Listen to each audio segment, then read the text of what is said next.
आखिरी सवाल रहेगा, बीजेपी क्या इंटरवेन करेगी किसी भी मसले में? यहाँ की बीजेपी को कोई पता नहीं है। इनको मुद्दा चाहिए, इनको बोलो इंटरवेन करो। जहाँ मैंने कहा था वो फायर एंड इमरजेंसी के अंदर स्कैम हुआ, उसमें क्यों नहीं करेगी बीजेपी इंटरवेन? जो लाठियाँ चली, जहाँ स्कैम हुए एग्ज़ाम के अंदर, वहाँ पे बीजेपी इंटरवेन नहीं करेगी। बस ये मुद्दा है, ये मुद्दा, ये बेवकूफ़ों की जमात है। मुद्दा चाहिए इनको, हाँ भाई उर्दू नहीं चाहिए हमें। अरे उर्दू क्या है? उर्दू का सारा रिकॉर्ड जम्मू कश्मीर का है। आप किसी भी दफ्तर की फ़ाइल उठा कर देखो, उसमें उर्दू है। आप थाने के अंदर चले जाओ, आप तो उसकी ट्रांसलेशन कर लोगे, लेकिन जब नायब तहसीलदार को किसी इलाके में ज़रूरत पड़ेगी, अरे ये बाद में देखेंगे। फ़िलहाल आप इस मुद्दे पे क्यों चर्चा कर रहे हो?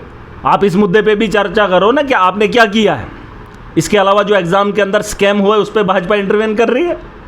ये सवाल आपने नहीं पूछे। ये मुद्दों को भटकाना चाहते हैं, और जो जम्मू के लोगों ने वोट दिया है उनको बता रहे हैं कि नायब तहसीलदार अब हम बनेंगे। अरे उसके अलावा जो कैजुअल लेबरर्स है, भाजपा को पूछ लीजिए, जिन लोगों के नौजवानों के कांधों पे तुमने वीडीसी थमाई, वो ट्रेनिंग आज ऐसे करते हैं धूप में, उनको ट्रेनिंग दे रहे हैं। उनको बोलो वो जो 4000 देने का वादा किया था वो कहाँ है? पूछो उनसे। इसमें इंटरवेन नहीं करेंगे। ये सवाल आप पूछ लीजिए जो जनता के हक के हैं। मैं लीडर हूं, मेरा जनता में से वो बेवकूफ़ नहीं है जिसको तुम बना रहे हो। मैं तुम्हें वही सवाल पूछूंगा जिसका जवाब तुम्हें देना पड़ेगा और जिसका वादा तुमने किया है। पूछ लीजिए, आज वो नौजवान काम नहीं कर सकता क्योंकि उसको बंदूक दी है, वो वीडीसी। वो नौजवान को कार्ड नहीं मिल सकता है, नरेगा के अंदर रोज़गार नहीं मिल सकता क्योंकि उसको वीडीसी दी है। और उसी नौजवान के लिए जब 4000 की बात हुई थी, जिस गांव के अंदर 8 लोगों की सैलरी होती थी कि 10 लोगों की सैलरी होती थी, 54,000 की कितना हज़ार बनता था, वो वहाँ से हटा के कहा उन्होंने 4-4 हज़ार देंगे ना। पहले उस गाँव में 18-18 हज़ार आता था 3 लोगों को, ठीक है। फिर जब उन्होंने कहा कि सब में बांटेंगे, अब डायरेक्ट उनके अकाउंट में जाएगा 4-4 हज़ार। पूछो वीडीसी वालों से, तुम्हें भाजपा के लोगों ने दिया? ये जो एलजी मनोज सिन्हा ने कहा मेरे पास पुलिस है, और पुलिस का वो आखिरी पाए वाला खिलाड़ी जिसको गोली का शिकार आतंकवादियों की तरफ से बनना पड़ा था, वहाँ पहाड़ियों के अंदर, यहाँ उधमपुर वाली साइड में, जिस वीडीसी वाले को शहीद किया था आतंकवादियों ने, उसके लिए आपने क्या सोचा? और जिन वीडीसी वालों को किश्तवाड़ के अंदर 2 लोगों को मौत के घाट उतार दिया था, उन वीडीसी वालों को ना आपने ट्रेनिंग दी और ना आपने तनख्वाह दी, सिर्फ बंदूक थमा दी। वो नौजवान है, वो काम करने के काबिल भी नहीं है। वो जम्मू काम करने के लिए नहीं जा सकता, वो घर को नहीं छोड़ सकता क्योंकि उसके घर के अंदर बंदूक है और ना उसका रोज़गार में नहीं है। आप देखिए, नहीं क्लैरिफिकेशन इसमें एलजी क्या मुदाखलत करेगा? मैं नहीं, मैं आपको एक ही बात, ये मुद्दा उतना बड़ा नहीं है। ये जिन लोगों ने 370 तोड़ा, आप सुन लीजिए, जिन लोगों ने 370 तोड़ा, जिन्होंने यहाँ पर कानून नया लाया, अब वही लोग बोलेंगे इंटरवेन करना है।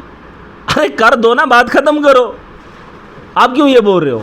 आपको ये बेवकूफ़ बना रहे हैं जनता को। 28 लोग बोलेंगे हमने लड़ा, फिर एलजी से फैसला ले। सब जानते हैं एलजी किसका है, सब जानते हैं यहाँ पर हो क्या रहा है। ये बातें मत बोलो और आप लड़के लोगे जी अब सरकार क्या करेगी। अरे उर्दू कंपलसरी इसलिए है क्योंकि यहाँ पर रिकॉर्ड रेवेन्यू का जो है वो उर्दू में है, और यहाँ पहाड़ी इलाकों में बहुत, आपको क्या लगता है पीर पंजाल में कौन है? कश्मीर के अंदर उर्दू है, यहाँ खिताई चनाब के अंदर उर्दू है, आप जम्मू के देख लीजिए पटवारी भी उर्दू है। उर्दू से क्या नफरत है इनको? उर्दू क्या मुसलमानों की ज़बान है? एस्पिरेंट्स का कहना है कि एस्पिरेंट को ये भी पूछो, ये जो लाठियां खाई तुमने एग्जाम के अंदर, जो धांधली हुई, उस पर वो क्यों नहीं बोलेंगे? नहीं वालों की मैं बात कर रहा हूँ। लोग नए एस्पिरेंट्स को बोलो कि भाजपा का समर्थन ना ले, वो तुम्हें सिर्फ बेवकूफ़ बना रहे हैं और उनके कहने पे बात मत करो। लेकिन जहाँ तक नायब तहसीलदारी का सवाल है, वो रेवेन्यू की बात है, और रेवेन्यू का रिकॉर्ड पिछले कई सालों से उर्दू में चलता आ रहा है। हाँ, उसमें चेंजेस होनी चाहिए, आने वाले कल में हो भी सकता है, और ये मेरे हाथ में नहीं, इस पे मेरा क्या कहना वो भी ज़रूरी नहीं है। लेकिन अगर आप पूछ ही रहे हैं, हमारे सुनता ही कौन है जी? आपके खिताई जनाब में उर्दू नहीं है, पीर पंजाल में उर्दू नहीं है, जम्मू के कहने पे हम क्या उन्हीं की बात फिर मान लें? ये भी तो बात नहीं है। आप बड़ा वर्ग देखेंगे, 70% उर्दू पढ़ा लिखा है, आपको नहीं लगता है? तो आप उसको गला घोंटने में ऐसे थोड़ी जल्दबाजी करेंगे। हाँ, अगर इनको करना है कर लीजिए, लेकिन नायब तहसीलदारी के मामले में ये आपको हकीकत बता रहा हूँ क्योंकि रेवेन्यू का रिकॉर्ड उर्दू में है।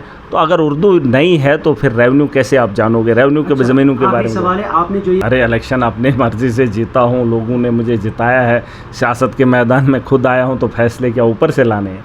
फैसला अपना है, आवाम के हित में है, और डिसीजन जब मैं ले लेता हूँ, ये आपको पता है कि हमने जब ठान ली है किसी काम को करना है, कोई इस भ्रम में ना रहे। एक ही बार, ऐसा नहीं कि हम बोलेंगे करेंगे कुछ, सच में जो हम बोलेंगे हमने वही करना है, क्योंकि मैं जानता हूँ मुझे लोग देखते हैं, मुझे लोग जानते हैं, मुझे लोग मानते हैं। और ये कोई आज का मामला नहीं है, ये लगातार कई सालों का है। डिसीजन मैं खुद लेता हूँ और जिससे आवाम की बेहतरी और देश का मुस्तकबिल बेहतर हो। और इसमें कोई बुराई वाली बात नहीं है, क्योंकि भाजपा को मैंने सवाल पूछे थे जब उनके 10 साल यहाँ पर गुजरे थे।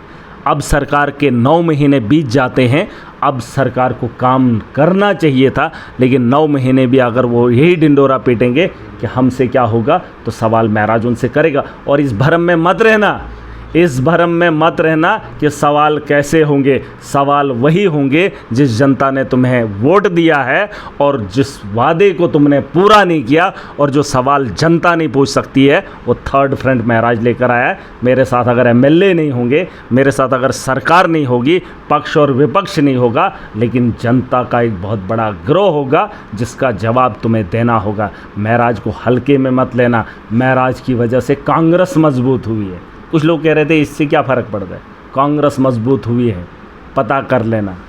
कांग्रेस मजबूत है। मैं चाहता हूं कि कांग्रेस के लोग अब इन्हें मजबूर करें ताकि जम्मू कश्मीर की आवाम के साथ किया हुआ वादा उसे पूरा करवाइए, और इसकी मैं उम्मीद करता हूँ। देखिए, वक्त के साथ साथ इंसान ने तरक्की की है। आप मुझे कोई ऐसा मुल्क बता दीजिए जहाँ फ़ोन नहीं है, आप मुझे ऐसा बता दीजिए जहाँ पे गाड़ियाँ नहीं हैं, जहाँ पे जहाज़ नहीं है, जहाँ पे कुछ अलग अलग चीज़ें नहीं है, डिजिटल नहीं है। अरे दुनिया हमसे ज़्यादा और भी तरक्की याफ्ता हो गई है। वक्त के साथ साथ इंसान ने तरक्की की है, सियासतदान ने नहीं की है। अगर सियासतदान तरक्की करता तो ये झमेला नहीं होता, ऐसी बातों पे डिस्कशन नहीं होती। आज जिस मुकाम पे हम खड़े हैं, मैं दुनिया को बता रहा हूँ, जम्मू कश्मीर की आवाम को बता रहा हूँ, दुनिया के अंदर लोगों ने सोच बदली है और दुनिया का ये माहौल है। सियासतदान की सोच न तब बदली है और ना अब बदली, सिर्फ लोग बदले हैं तो इतना बड़ा चेंज आया है। उसको बनाने के लिए लीडर नहीं चाहिए होता है, इंजीनियर चाहिए होता है। इंजीनियर एक आम आदमी है, लेबर चाहिए होती है जो उसको बनाने का काम करती है। ये चीज़ें इन लोगों को बता दो। गुन तभी गाओ जिसमें मज़ा हो। आपको सलाह देने वाला भी एक आम आदमी होता है जिसको सियासत के साथ वास्ता नहीं है। मुझे नहीं लगता है कि जो ये गुन गा रहे हैं या जब बातें कर रहे हैं टनल बना या कुछ भी बना, ये तो ज़रूरत है, देश वहाँ पर बनना था, ये कि लंबा खींच कर नहीं बनाया। वहाँ पे उतने पुल की ज़रूरत थी, अब आर्किटेक्चर ने वो डिज़ाइन तैयार किया, उस पे सरकार ने पैसा लगाया, घर का तो लगा नहीं है। ये हमारे टैक्स का पैसा और हम लोगों के लिए राहत का काम किया। अगर एक काम कर भी लिया है, लेकिन उसी पुल से कितनी कमाई हुई होगी इन सरकारों की, इसमें से मुझे लगता है 10 चुनाव ये लड़ लेंगे। ठीक है, जितने पे वो काम हुआ है। जिस तरीके से आप अरे मैं अगर नहीं मानता, अरे किसने कहा मैं मनवाऊंगा? अरे मनवान तरीके से आप कहते हैं मेरे पास पावर नहीं है, अरे इनके पास कुछ कर नहीं सकता, नहीं, किसने बोला? सस्पेंड नहीं कर सकता। अरे सस्पेंड कर सकता मंत्री। आप मुझे बताइए, उसी तरह भी यही मैंने कब बोला मैं सरकार में हूँ क्या? अरे मैं सरकार में क्या मंत्री हूँ? सुन लीजिए मेरे, नहीं आप सुन लीजिए, अरे सुन तो लीजिए मेरी बात। सरकार का हिस्सा था, मैंने सोचा था बहती गंगा में हाथ धो लेंगे, अपने लोगों के काम करा लूँगा। अरे ये मंत्रालय थोड़ी मुझे देते, इनको पता था इसको मंत्रालय दे देंगे, ऐसे काम करेगा, ताड़ फाड़ हो जाएगा, हम तो हक्का बक्का रह जाएंगे। इनको लगता है महाराज की तरह, मेरा स्टाइल नहीं। अरे मेरा स्टाइल नहीं, केजरीवाल स्टाइल नहीं, तुम्हारा कौन सा स्टाइल है? 9 महीने तो तुमने चूं तक नहीं किया, किसी जू को रेंगते हुए तुमने रोका भी नहीं, किसी चोर को हाथ दे के अंदर भी नहीं किया, ना उससे सवाल पूछा। अरे मॉडल बनना पड़ेगा, किसी का तर्ज आपको इख्तियार करना पड़ेगा। इस भरम में मत रहिए। और मैं ये नहीं कह रहा हूँ कि मुझसे नहीं हो, मैं लीडर हूँ, मैंने कहा मैंने सरकार का सहारा छोड़ दिया। अरे मैं तो उसके अंदर तकलीफ़ महसूस कर रहा था। अब सरकार में बैठकर बोलता भी था, लेकिन उतना नहीं बोल पाता था। मैं समझता था क्या पता आज करेंगे, कल करेंगे। इनके पास तो आज से पहले भी सरकारें थी, इनको मंशा है ही नहीं काम करने का। बात वो नहीं, सरकार मेरा नहीं सुनती है, लेकिन मैं सुना तो रहा हूँ, चिपका तो रहा हूँ। कॉपी पेस्ट जो आवाम मुझे दे रही है वो तो किसी को थोप रहा हूँ ना, ये तो मुंह भी नहीं खोल रहे। अरे मैं ठीक करूँगा, मैंने कहा है, मुझे आवाम ने ताकत दी है, और जो आवाम के पैसे के टैक्स के पैसे से जो मुलाजिम है, उस मुलाजिम को मैं तो काम लूँगा मेरी कॉन्स्टिट्यूंसी के अंदर, इतनी तो गारंटी है। आखिरी सवाल, जाएगा। 6 महीने बीत गए, अभी तक पैसा नहीं आया है, अभी तक टेंडरिंग नहीं हुई। काम कब होगा? आपको क्या लगता है? आप डिस्ट्रिक्ट डोडा के, मुझे कोई बता दे कि काम कब होगा। जब टेंडर ही नहीं हुए हैं, काम कब उठाए जाएंगे? कौन ठेकेदार आएगा? फिर काम होगा, फिर जो है वो सेविंग वाला पैसा लगेगा। मेरी मंशा वो है कि ज़मीनी सतह पे काम हो। आपको क्या लगता है? ये सवाल आपको नहीं है? ये क्या 9 महीने तक काम नहीं करेंगे? आप पूछेंगे नहीं? अरे मेरा पैसा है, मेरा डिस्ट्रिक्ट है, ये ज़रूरी नहीं मेरी कॉन्स्टिट्यूंसी में प्रॉब्लम आ रही है। ये तो पूरे स्टेट के अंदर प्रॉब्लम, पूरे जम्मू कश्मीर के अंदर प्रॉब्लम। लेकिन किसी को तो मुंह खोलना पड़ेगा, इनको तो जगाना पड़ेगा। मैंने कहा आज अगर मैं 2 कदम पीछे आया हूँ, कांग्रेस के हाथ हमने मजबूत किए हैं ताकि कांग्रेस इनको बोले, इनको मजबूर करे काम करने के लिए। इनके पास बहुमत है। अगर ये समझते हैं कि हमें काम नहीं करना है, सेंटर के साथ मिलकर करना है, तो फिर जाइए, आज ही मौका है। ताकि इस साल मुझे काम चाहिए, इस साल मुझे कोई भी ये ऐसा नहीं चाहिए कि नहीं हम नहीं कर सकते थे, एलजी था, ये था, वो था, फलान था, ढिनका था। ये हम नहीं सुनेंगे। हमने वोट दिया है स्कूल बेहतर बनाने के लिए। आप स्कूल तो बेहतर कर लीजिए, पहले स्कूल बना दीजिए, बिजली का निज़ाम बेहतर कर दीजिए, हॉस्पिटल बेहतर कर दीजिए। जब हमें लगेगा कि आपको बीजेपी से प्रॉब्लम है तो पूरी आवाम सड़कों पर आकर आपके साथ खड़ी हो जाएगी। लेकिन फ्रंट लीड किसको करना पड़ेगा? बीजेपी के खिलाफ लड़ने के लिए किसको खड़ा होना पड़ेगा? आप मुझे बता दीजिए ना। उसको लिए तो उनके हाथ मजबूत किए ना, सरकार बनाई है।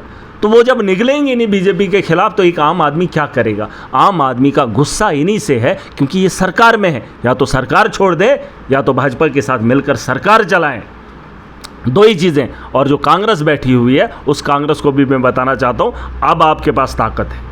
पहले इनको खौफ नहीं होता था, हाँ जी इंडिपेंडेंट आगे मुफ्त में समर्थन दे दिया है, हमने दिया था जम्मू कश्मीर की आवाम को देखकर। अगर आप मुंह भी नहीं खोल रहे हैं, बोल भी नहीं पा रहे हैं, काम भी नहीं कर पा रहे हैं, कांग्रेस को मैंने मजबूत किया है। जो 6 सीटें उनकी हैं, आप वो फैसला करवाइए। और जो मंत्रालय इन्होंने नहीं दिए अभी तक, क्यों नहीं दिए मंत्रालय?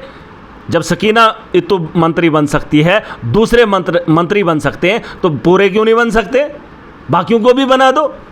10-10 डिपार्टमेंट ले रखे हैं, ना एक चला रहे हैं, ना दूसरा चला रहा है, ना चपरासी को ठीक कर पा रहे हैं, ना किसी ब्यूरोक्रेट को ठीक कर रहे हैं। मंत्री बने बैठे हैं, हाँ जी ये लो जी चिट्ठियाँ, मुझे 400 से पार चिट्ठियाँ, मेरा सीरियल देख लेना, एक चिट्ठी का जवाब भी नहीं आया।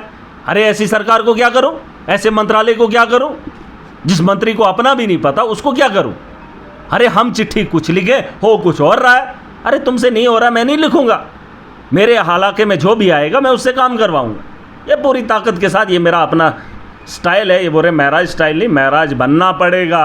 ये मजबूरी इसलिए क्योंकि छोटा हूँ, लेकिन तुमसे छोटा नहीं हूँ, अकल में तुमसे बहुत आगे हूँ। 9 महीने जो मैंने बिताए हैं, मेरे लोगों की जो मजबूरियाँ हैं उसे बेहतर करने के लिए खड़ा हुआ हूँ।